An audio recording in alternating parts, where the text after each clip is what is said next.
Hey, where did we go? Days when the rain came. Standing in the hollow. Playing a new game. Laughing and running, skating. Skipping and a jumping. Stay. In the misty morning fog with our hearts a thumping. Okay, well, Jollo dressed up for the occasion of our last video, and this is his graduation uniform for Modern World History. Plus a treat. All right, we are spinning. Let's see, we're spinning Van Morrison, Blowing Your Mind, and he churned out this single, Brown Eyed Girl, and the rest was history. So, hi, how are you? Can you believe it? This is, we are in the stretch. We can do it. Jollo, no, don't eat those. He's trying to eat my crayons. What are you doing, buddy? What are you doing? He hates his tie. You know what? I'm with him. Do you guys even know how the tie came to be? It was like this nobleman who had a ton of money and he had a massive growth on his neck. So he commissioned people to make things to hide it, and they came up with the tie. So now, boys, you get to wear this your life and makes you feel suffocated. Okay. Let me turn down Van Morrison and explain basically the last week. Okay. Oh, baby. I have decided that it's more important for us to cover the curriculum rather than have a comprehensive final. So we are not going to have a comprehensive final. My final is going to basically be the Middle East unit. And you will have, oh, Jollo wants to say hi again. You will have something due Wednesday, Thursday, Friday, Monday, and then Tuesday will be the map test of Asia. Okay, so for this one unit, you will have one RFK, and it's kind of a little more intense because the Middle East is itself intense. So I'm making that RFK 20 points. You are going to have these lecture notes, which is worth 10. You're going to have a reading on oil with some accompanying questions worth 10. And I'm going to have you watch this kind of recap video. It's like maybe 5 minutes long, and I'll have one prompt. And that'll be, I think, worth 10. And then your usual, and then the Asia map test is going to be 50. That's kind of going to be a big geography test because it's all of Asia. And you should know that most of the Middle East is in Asia. And then this is all besides your CNN 10, the 5-point prompt. Okay, so there's going to be 100 points. Consider it your final over 5 days. Okay, so go get your notebook because we're taking notes on the Middle East. And you could just title it The Middle East. I will have these slides on Google Classroom, should you choose to want to print them out and write directly onto the slide, taking notes, highlight, just make it so that you are present. If not, just kind of follow me as I go. And this is introducing more of the RFK that you're going to read. This lecture is going to focus on the conflict between the Israelis and Palestinians, which has gone on for years. Peace has been attempted a couple of times. It's failed. And I just want to give you the basics of how they got here, okay? And if you're already guessing in your brain religion, that's part of the story. Okay, so what you should know that the Middle East is located at the crossroads of 3 continents, Africa, Europe, and Asia. And because of its location, it's just a wealth of ideas and culture and trade that's going on. So it's not a surprise that 3 of the major religions in the world started here. And they are the 3 monotheistic religions. This is just more of a close-up of the countries that are part of the Middle East. Oh, sorry, I got ahead of myself with religion.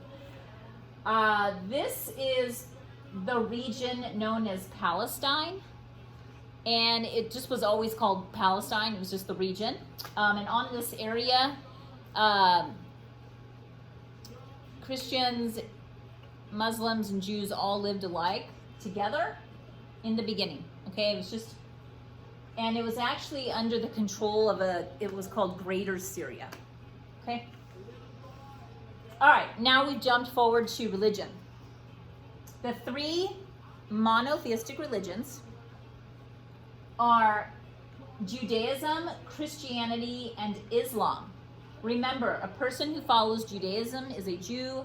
A person who follows Christianity is a Christian. A person who follows Islam is a Muslim.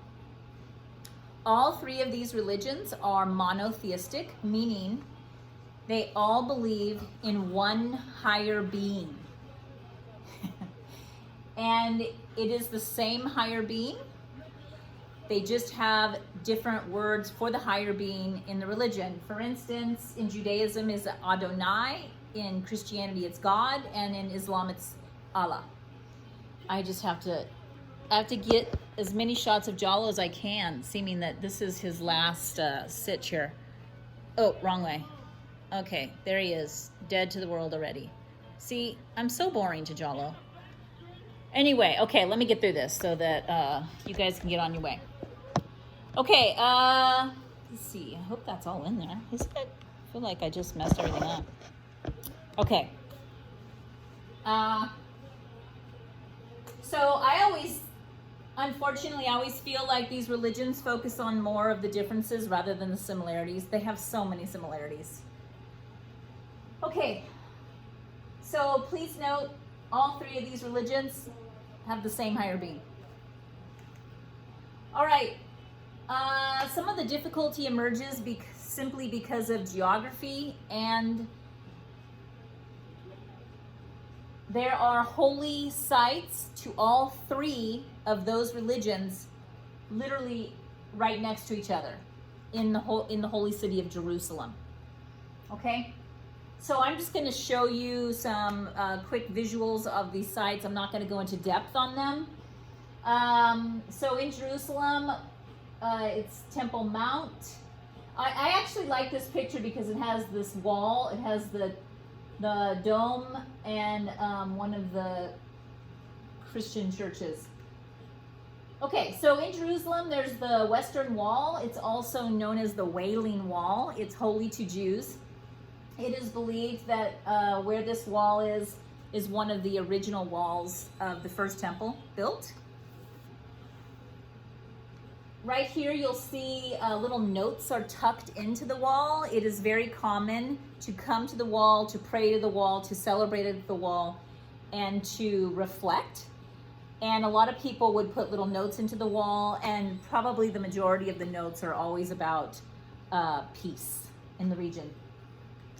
Okay, then you have, this is holy to Christians. It is believed that Jesus Christ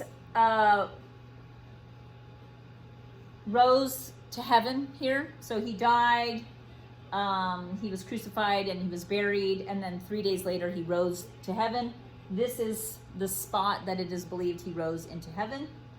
So that's holy to Christians. This Dome of the Rock is holy to Muslims because on this site it is believed that Muhammad, who is the founder of Islam, it is where he ascended into heaven. So you can already see that having holy sites right next to each other, there's going to be some tension should one follow that path, and unfortunately most people have. Okay, so this is the definition of monotheism. I'd like you to write this down. It is the belief in one higher being. Okay, so monotheism, mono, it's like a monocle. It's the belief in one higher being.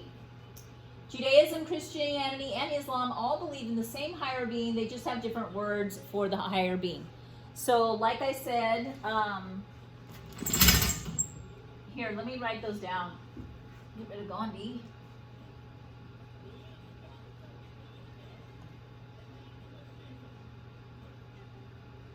Sorry, I guess I could have been a little more prepared.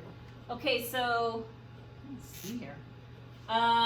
So Judaism, which is the very first monotheistic religion, Adonai, A-D-O-N-A-I, Adonai. Then came Christianity,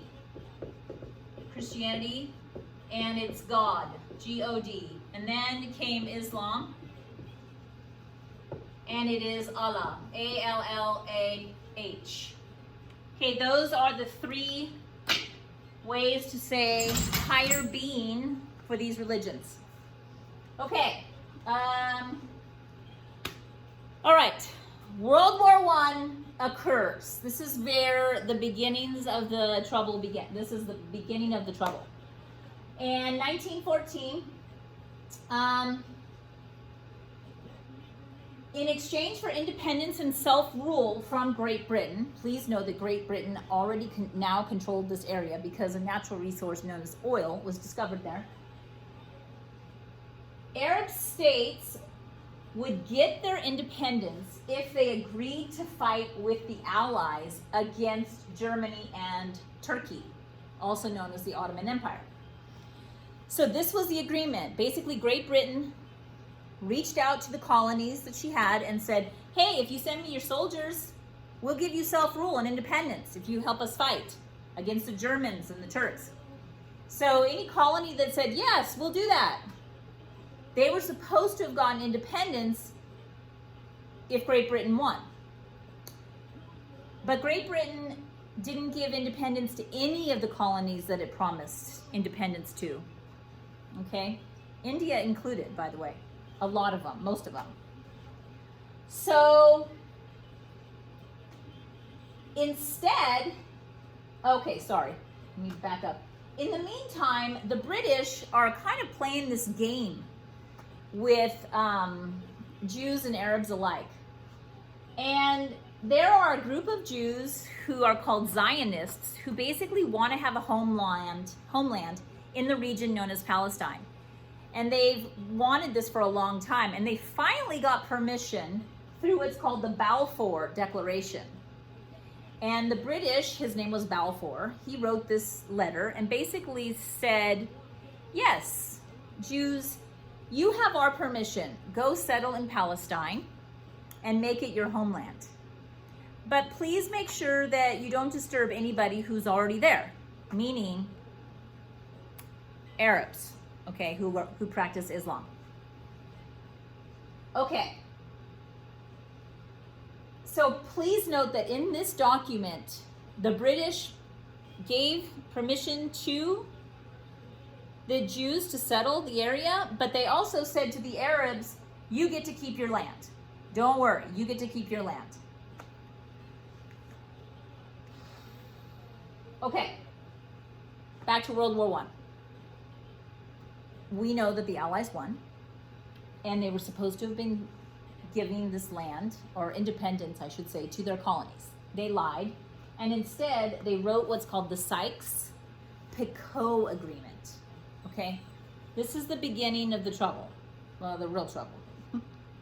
Because what they did, the British and the French signed this in secrecy, and it basically said, we, the French and the British, are going to split up Greater Syria into mandates, and we are going to control them with the League of Nations until they can prove that they can rule independently. France took the northern portion, and Great Britain took the southern portion. Greater Syria and the Arabs did not appreciate being lied to.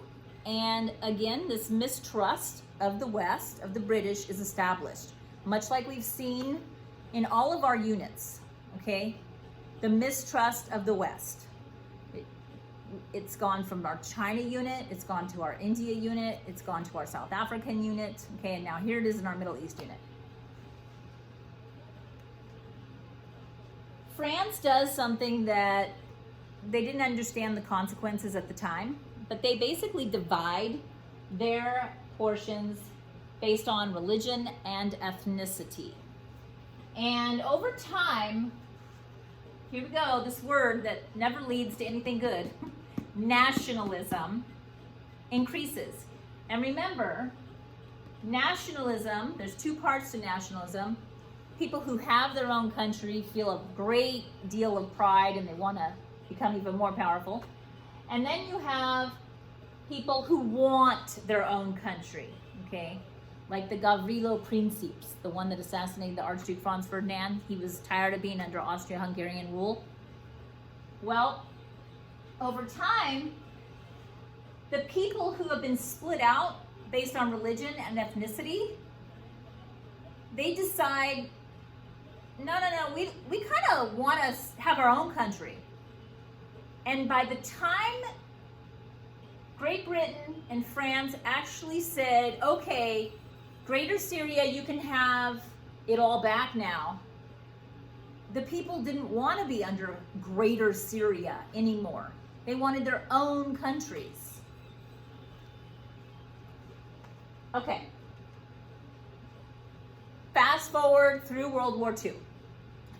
Ripping through history. Two things happen that will cement the fate of the Palestinians, okay?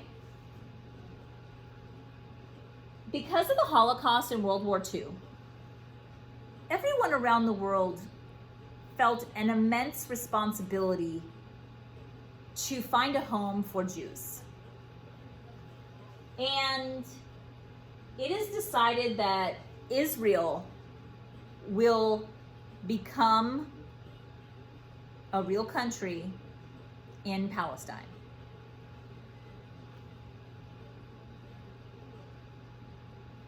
And the decision to do this is one of the first things that the United Nations does. Okay? So after World War II, we're dealing with the Holocaust, and it is actually the creation of the United Nations. Okay, so the United Nations, one of the first things they ever do is they decide, number one, they're going to divide Palestine, that region, into a Jewish state, which will be called Israel, and a Palestinian Arab state, which will be called Palestine. And no one is going to own Jerusalem. Jerusalem is supposed to stay as an international city owned by no one. It's going to be basically under the governance of the United Nations. And the reason they did this is because there are too many holy sites for these three religions for it to be owned by one or the other. Okay? So they wanted Jerusalem to be owned by no one so that everybody could visit their holy sites. Okay, well, if you can imagine who accepted this and who might not accept it. So in your brain, if you're saying that the Jews accepted this, you are correct. And if you are saying that the Arabs did not, you are correct. Oh, by the way, this is the plan. Let's give you a visual here. This is the UN partition plan for Palestine. And by the way, remember partition? That word, it means to divide. Okay? So this is the plan to divide Palestine. Remember, this whole piece of land was known as Palestine. And from the key here, you can see that the red is Arab state. That's supposed to be Palestine. And then the green is supposed to be Israel. And I know you guys are really bright and you can see some serious issues with this already. Okay, crazy border lines. That's insane. I mean, Look at these little strips right here. Plus, where's Jerusalem? Right smack in the middle of a mainly Arab state. Okay. So Jews accepted this proposal, Arabs did not. Literally, the day it is created, the next day, Israel is attacked by, I believe, 6, Syria, Jordan, Egypt, Saudi Arabia, Iraq, and Lebanon. Okay? That is 6 Arab countries attack Israel the following day, like, welcome to the hood, boom. And you might be asking yourself, what? How did Israel win? Well, one, the Arab states did not fight together as a full force. And two, the United States, we supported Israel. We made sure that they had an incredible military. They have one of the best militaries in the world right now because of us. I think last I noted, I think the United States, we give them like $6 million a day or something. Okay, so Israel won, and the Palestinian state that was set aside by the United Nations to become Palestine, it never came to be, okay? So Israel got to be Israel, but Palestine never got to be called Palestine. It never became Palestine because these 6 Arab countries attacked Israel. And in the meantime, all the people in Palestine who didn't attack, nor did they persecute the Jews, it's not like they were causing the Holocaust, they never got their country. And they still don't have their country, really. Okay?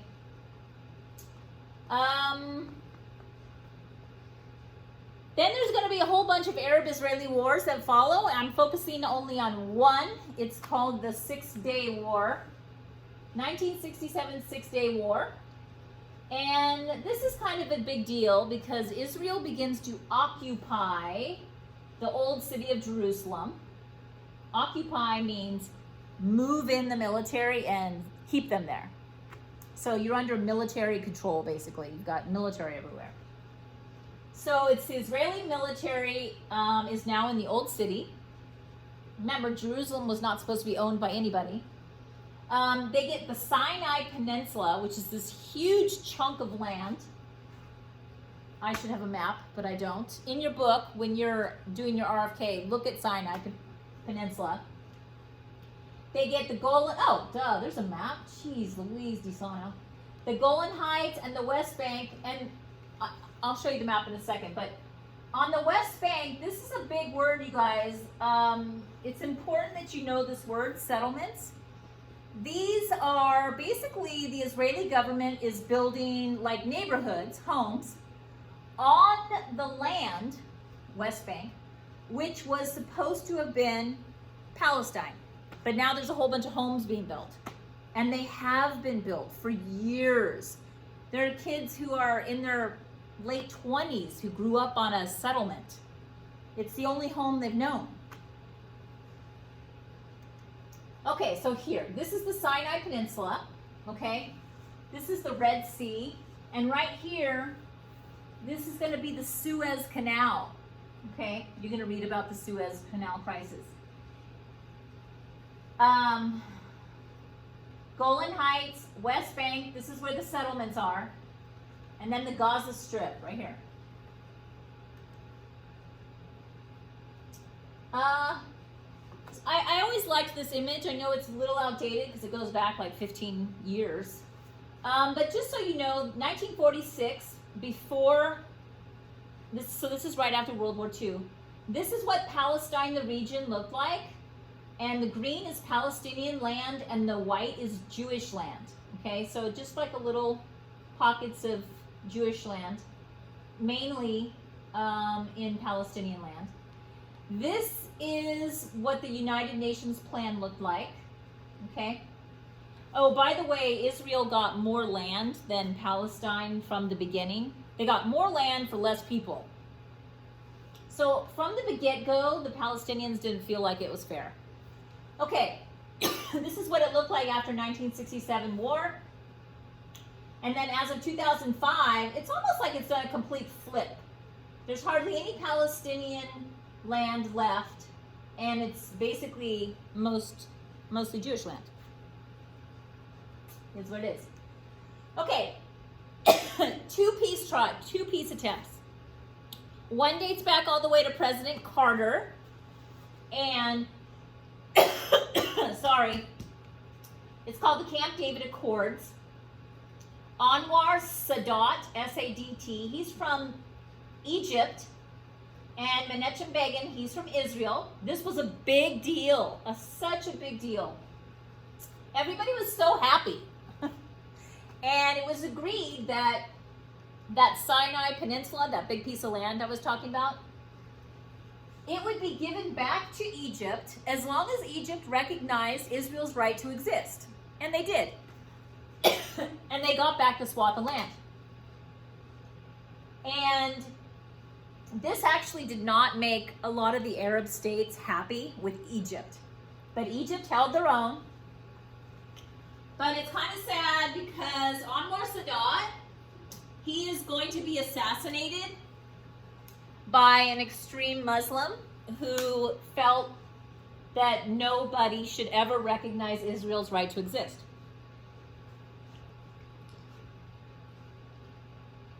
Sorry. Okay. But the successor of Sadat, he maintained this agreement, and peace with Israel and Egypt has been there ever since, which is pretty cool. Okay. Oh, you're bored again. Okay, this is what I just said. Anwar Sadat, Egypt, Menachem Begin, Israel, agreed a peace and recognition of Israel in exchange for Egypt getting back the Sinai Peninsula, which they lost in the Six-Day War. And 30 years of hostility ends, but Anwar Sadat is assassinated by a group of Muslim extremists. So here's the Sinai Peninsula. It goes back to Egypt. It's a really important piece of property. Geographically, it's, has such links to the water. Plus the canal is going to be right here. Okay. Second try.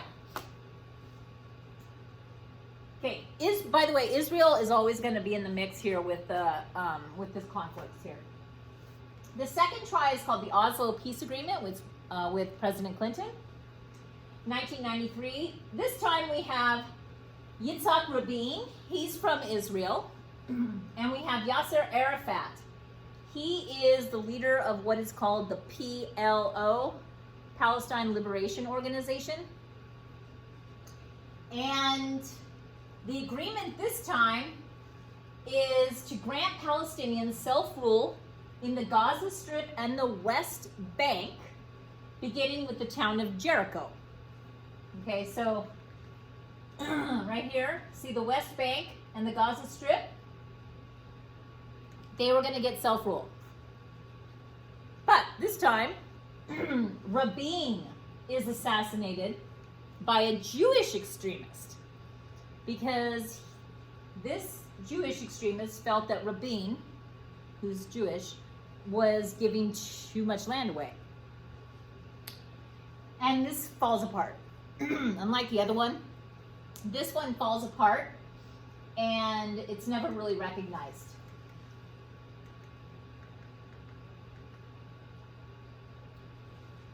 Okay, that is somewhat of a wash because this unit, I'm really sorry I don't have you with me, but I always consider it the most complex unit that I teach, and I'm also the most insecure when I teach it because the situation in the Middle East, it just changes rapidly and the roots are so complex.